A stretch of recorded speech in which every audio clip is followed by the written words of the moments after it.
Hello friends, இன்னைக்கு நம்ம பார்க்க போகிறது ஜாப்பனியன் மே சீரீஸான I love my A rank party season 1 episode 8 தான் இன்னைக்குள்ள வீடியோவில் பார்க்க போகிறோம். ஒருவேளை நீங்கள் சாப்பிட்டுட்டு இருந்தீங்கன்னா சாப்பிட்டு முடிச்சுட்டு அப்புறமா இந்த எபிசோட பாருங்க. அண்ட் இதயம் பலவீனமானவங்க இந்த எபிசோட பார்க்காதீங்க. அந்த அளவுக்கு இந்த எபிசோட்ல சில சீன்ஸ் இருக்கு. முடிஞ்ச அளவு நான் அதை சென்சார் பண்ண ட்ரை பண்றேன். சரி வாங்க நம்ம வளவலன்னு பேசாம இன்னைக்குள்ள கதைக்குள்ள போகலாம். இன்னைக்கு நம்ம பார்க்க போகிறது ஐ love my A rank party season 1 episode 8. ஒரு வீடியோவை ரெக்கார்ட் பண்ணி வைக்கிறா. என் பிரதரோட மெசேஜ்னா இப்போ நான் காசு கொடுத்து வாங்கும்போது தான் யோக் எனக்கு எவ்வளோ பெருசாக ஹெல்ப் பண்ணியிருக்கான்னு எனக்கு தெரியுது. சாரி யோக், நான் உங்ககிட்ட ரொம்பவே மோசமாக நடந்துக்கிட்டல. நீ பார்ட்டியை விட்டு போன அப்புறம் தான் எத்தனை நாள் நீ தான் எங்களை சேஃபாக வச்சிருக்கேன்னு நான் புரிஞ்சுக்கிட்டேன். என்னை மன்னிச்சிரு யோக். அட்லீஸ்ட் யோக் என்னை மன்னிச்சு க்ளோவர் பார்ட்டியில் ஜாயின் பண்ண வச்சுக்கிட்டா நல்லாயிருக்கும். இல்லை நான் அதுக்கு தகுதியானவா இல்லை. அட்லீஸ்ட் நீயும் க்ளோவர் மெம்பர்ஸும் நல்லா இருக்கீங்களா, அதுவே எனக்கு போதும். தண்டர் பைக்கோட மோசமான விஷயங்கள் எல்லாத்தையும் நான் அந்த மேஜிக் ஸ்டோனில் ரெக்கார்ட் பண்ணி வச்சிருக்கேன். ஒரு நாள் கண்டிப்பாக இது உனக்கு யூஸ்ஃபுல்லாக இருக்கும். என்னை மன்னிச்சிரு யோக் அப்படின்னு சொல்லி அவள் அந்த வீடியோவை ரெக்கார்ட் பண்ணி வச்சிருக்கா. ஜேமியோட ஒயில் தான் இது அப்படின்னு சொல்லி கில் மாஸ்டர் காமிச்சிருக்காரு. ஜேமி தான் நம்ம எல்லாத்தையும் காப்பாத்தினா. அவளை அங்க விட்டு வந்துட்டோமே நம்ம ஹீரோ வருத்தப்படுறான். அக்ரமேட்டிக் டார்க்னஸ்ல இருந்து ஒரு டிஸ்ட்ரெஸ் சிக்னல் வந்துட்டு இருக்கு அப்படின்னு சொல்லி கில் மாஸ்டர் காமிக்கிறாரு. பார்த்தா ஜேமி தான் அந்த ஃப்ளோர் சரியில்லை அப்படின்னு டிஸ்ட்ரெஸ் சிக்னல் அனுப்பியிருக்கா. அப்ப அவ இன்னும் உயிரோடு தான் இருக்கா. நான் காப்பாத்த போனோம் நம்ம ஹீரோ சொன்னா. பட் அது ரொம்ப டேஞ்சரஸ், உன்னை அனுப்ப முடியாது அப்படின்னு சொல்லி கில் மாஸ்டர் சொல்றாரு. வெளியே வர நம்ம ஹீரோக்கு ஒரு ஸ்க்ரோல் ஆஃப் எக்ஸிட் வர தேவை. கில் மாஸ்டர் ஒத்துக்கலைன்னா நான் தனியாவே என்னால போவேன் நம்ம ஹீரோ சொன்னா. நாங்களும் அவங்க கூட வரோம் மெயினா இதுக்காக அப்படின்னு ஸ்லேவ் கலர் ரெயின் காமிச்சா. நம்ம ஹீரோ புதுசான ஒரு மேஜிக் ஸ்பெல்லை யூஸ் பண்ணி ஸ்லேவ் கலரை ஈஸியா கழட்டிருந்தான். பட் இது அப்படின்னு ரெயின் கேட்டா நான் யூஸ் பண்ணது டார்க் மேஜிக்னு நினைக்கிறேன்.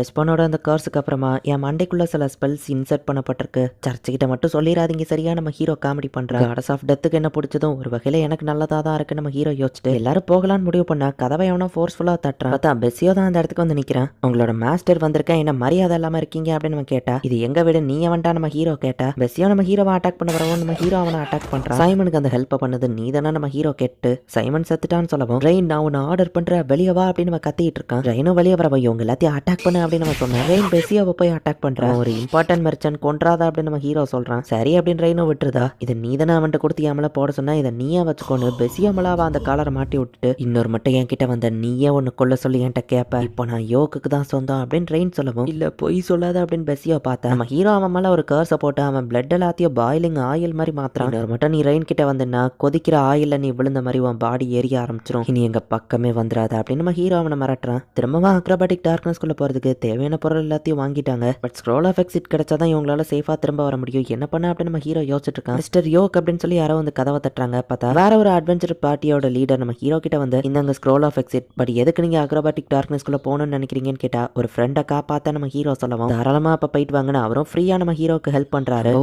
தேங்க்ஸ் அப்படின்னு நம்ம ஹீரோவோ சொல்றான். லோசன்ட் பத்தி நான் கேள்விப்பட்டிருக்கேன். அவரோட ஃப்ரெண்ட்ஸ் எல்லாம் டஞ்சன்ல இறந்து போயிருக்காங்களா அப்படின்னு நினைவு சொல்றா. கில்டோட ஆர்டர்ஸை மீறி தான் நீங்க உள்ள போறீங்க, சோ அதுக்காக நான் அவங்கள பனிஷ்மெண்ட் பண்ண வேண்டியது இருக்கும் அப்படின்னு கில் மாஸ்டர் சொன்னா. பரவாயில்ல நம்ம ஹீரோ சொல்லுவோம் இவனும் சாகா மாதிரியே பிடிவாதமா தான் இருக்கான் அப்படின்னு மமர் பாக்குறா. இவன் உள்ள போனாலும் உன்னால ஜேமியை கண்டுபிடிக்க முடியுமான்னு கில் மாஸ்டர் கேட்டா. ஒவ்வொரு தடவை அக்ரோமேட்டிக் டார்க்னஸ்குள்ள போவோம் நம்ம எங்க போகணும்னு நம்ம நினைக்கிறோமோ அதுக்கு தகுந்தபடி தான் அந்த ஃப்ளோர் சேஞ்ச் ஆகுது. நீங்க அந்த இடத்துக்கு போனப்போ டஞ்சனோட டீப்பஸ்ட் பார்ட்டுக்கு போகணும்னு நினைச்சிருப்பீங்க, அதனாலதான் அந்த இடத்துக்கு போனீங்க.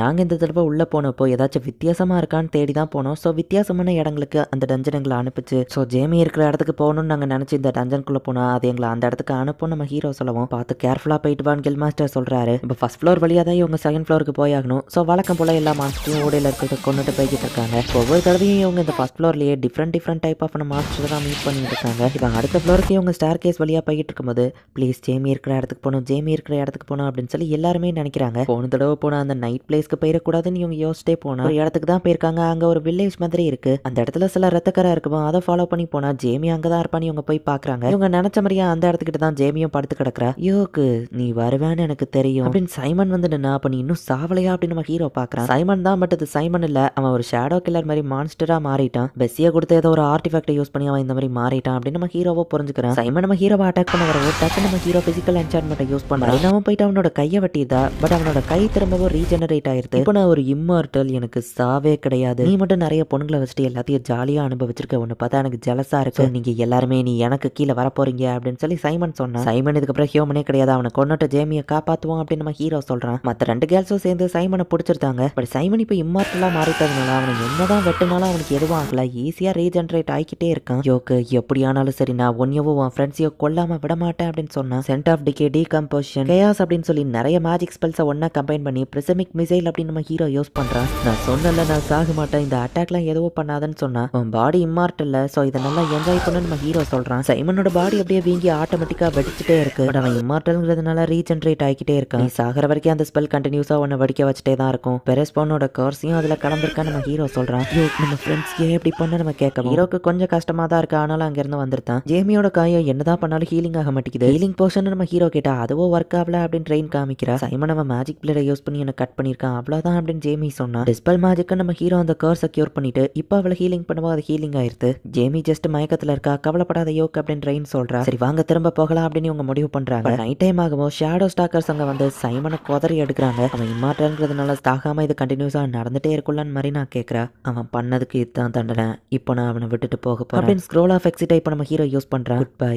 ஒரு காலத்துல என் ஃப்ரெண்டா இருந்த சைமன்கிற கிரீச்சர் அப்படின்னு நம்ம ஹீரோ வந்துருந்தான். லோவர் கில்டோட பேச்ச மீறி போனதுனால அவங்களுக்கு பனிஷ்மெண்ட் கொடுக்கணும். ஸோ ஒரு மாசத்துக்கு அவங்களுக்கு எந்த கொஸ்டும் கிடையாதுன்னு சொல்லவும் இவ்வளவுதான் பனிஷ்மெண்டா நம்ம ஹீரோ கேட்கறான். அண்ட் ஜேமி ஒரு வருஷத்துக்கு நீ அட்வென்ச்சரிங்கே பண்ண முடியாது. அட்வென்ச்சருங்கிற டைட்டிலேயே போடுகிறோம். ஒரு வருஷம் கழிச்சு தான் ரீஅப்ளை பண்ண முடியும்னு கில் மாஸ்டர் சொன்னா. நான் தண்டர் பைக்கு சேர்ந்து வா கிங்டம் விட்டு எல்லாம் வெளியே அனுப்பணும்னு கேட்டேன். தண்டர் பைக்கோட இல்லீகல் ஆக்டிவிட்டிஸை நீ தான் காமிச்சு கொடுத்துருக்க. அதனாலதான் உனக்கு கம்மியான தண்டனை அப்படின்னு அவங்க சொல்றாங்க. நீ அவங்க கிட்ட எனக்காக பேசியிருக்கல, அதனால தானே கம்மியான தண்டனை. இல்ல கிங்டம் விட்டே நேரம் என்ன வெளியே அனுப்பியிருப்பாங்கன்னு ஜேமி சொல்றா. நம்ம ஹீரோ கிட்ட வா திரும்பவும் சாரி கேட்கறேன். நிறைய விஷயம் நடந்துருச்சு. உன் பிரதரை போய் இப்ப பாத்துக்கோ நம்ம ஹீரோ சொல்றதுக்கிடாம அவனை அட்வான்டேஜா எடுத்துக்கிட்டதுக்கு ரொம்பவே சாரி. என்ன நினைச்சா எனக்கே வெறுப்பா வருது. நீ பொண்ணுங்களை ஈஸியா கவுத்துருத. ஒன்னு நினைச்சாலும் எனக்கு கடுப்பு வருது. அண்ட் ஈஸியா நானும் விழுந்துட்டேன். ஏமலையும் எனக்கு கோவம் தான் அப்படின்னு அவ யோசிக்கிறேன். மிஸ்கம்யூனிகேஷன் தான் இதுக்கு காரணம். நான் எல்லாருக்கிட்டையும் முதல்லயே நல்லா பேசியிருந்தேன் அப்படி நடந்திருக்காதுல நம்ம ஹீரோ யோசிச்சா. இதுல உன் தப்ப எதுவும் இல்ல. சைமன் இப்படிதான் அப்படின்னு சொல்லி ஜேமி சொல்றா.